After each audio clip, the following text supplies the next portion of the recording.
So we're back with the amazing electric Westclox wall clock, which I still can't find any information on whatsoever, other than the fact it's an electric wall clock, which is, you know, the obvious. Yeah, we're back with it, and the good news is I have wired it up, stood back a bit, and plugged it in to a fused thingy, and yeah, it runs very well actually. However, looking at the dirtiness of the pivots in here, like that one especially, I'm definitely going to do a service on this. So, what's to wait for? You know, let's just get into it. I've always wanted to do one of these movements on cameras. I've been wanting to do a Logan, but considering this is pretty much the same movement as the Scottish Logan anyway, then I may as well just carry on with this and just call it that. Because the alarm mechanism on the Logan's a real faff, in my opinion. So anyway, I'm just going to begin taking this thing apart. I probably should start with this, actually, these. And bear in mind, you know, I'm just doing this as I think it should be done, rather than having watched someone's tutorial and then going off that. Because I'm just here to make it work, you know. Oop.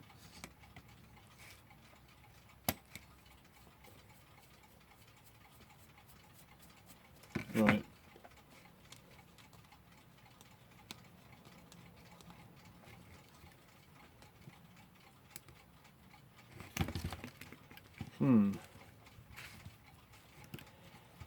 Okay, so we got a washer, a grommet, and then the thing. So I will do the same to this one as well, assuming that's the right thing to do. And these are the brackets that hold it in the case, and I think they're a bit bent, so I will unbend them as well. But yeah, it's nice to see the rubber's in good shape, apart from this one, which I just noticed is not in good shape. Oh no, it is, it's just been squashed. Alright, but yeah, it's slightly bent, as you can see that. I assume they're supposed to be straight, so I will straighten them after cleaning them. And they are very flexible as well. They're probably made of, I don't know, are they aluminium? Doesn't seem a good idea to make a bracket out of aluminium, but maybe they are. Of course, I think in the Logan, it would be a big square plate instead of just some thin brackets, so the material doesn't need to be as thick in that. So yeah, I think we can take the motor off next, which is held on separately, which is very nice. And usually, I believe the motors of these are dated with the date stamp, but I can't find one on this. Usually about there, I think. I'll have a deeper look in a second.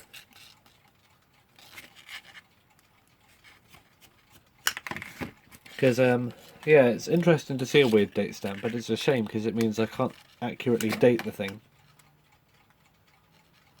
But yeah, if you have any catalogues, or you know anyone who does, for Scotland Westclox in the early 60s, I would really like to see that.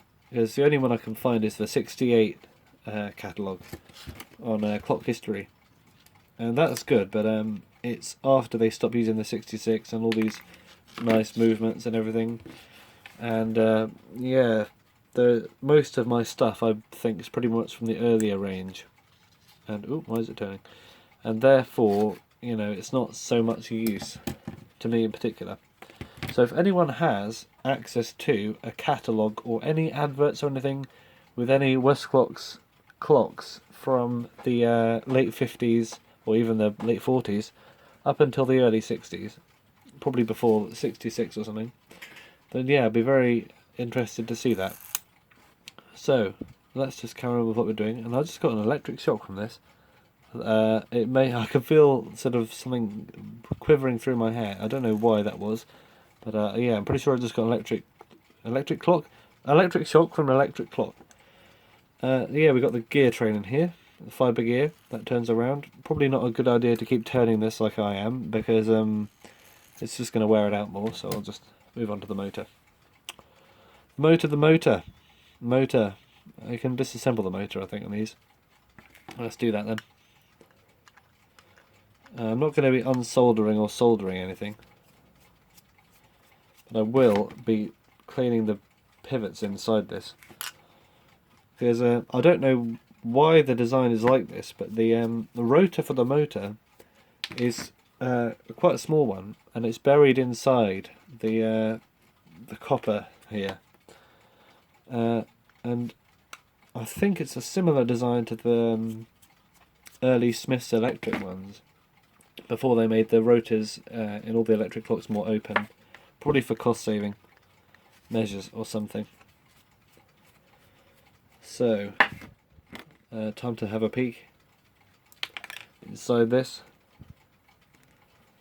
I think I could just pull it open. Yeah, and I do not want to, I want to make the motor as clean as possible. So inside here we've got the rotor, like that, and then we've got the coil, which can slide off. So this is pretty much a part I don't think I can remove. So it's going to be pretty difficult to clean. However, the pivot inside there I can easily get to with a cotton bud or something. So I'm just going to give that a wipe down at some point. Yeah, same with this. Alright, now we've done that, let's have a look at this bit. The main gearing of the thing. But yeah, I'm really, it's nice to see I believe it's nickel plated brass, this movement, with brass bushes in it. It's either that or it's stainless steel or something. But I believe it's nickel plated brass. I don't know.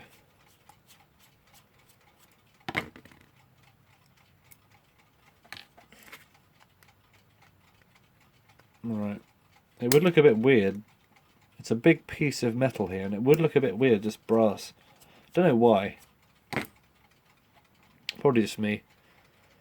I like, it's a big piece, this, and if it was just plain brass, I think it would look a bit odd. Just to see this great big sheet of brass inside an electric clock, but I don't know. So, yep, we can just do that, I guess.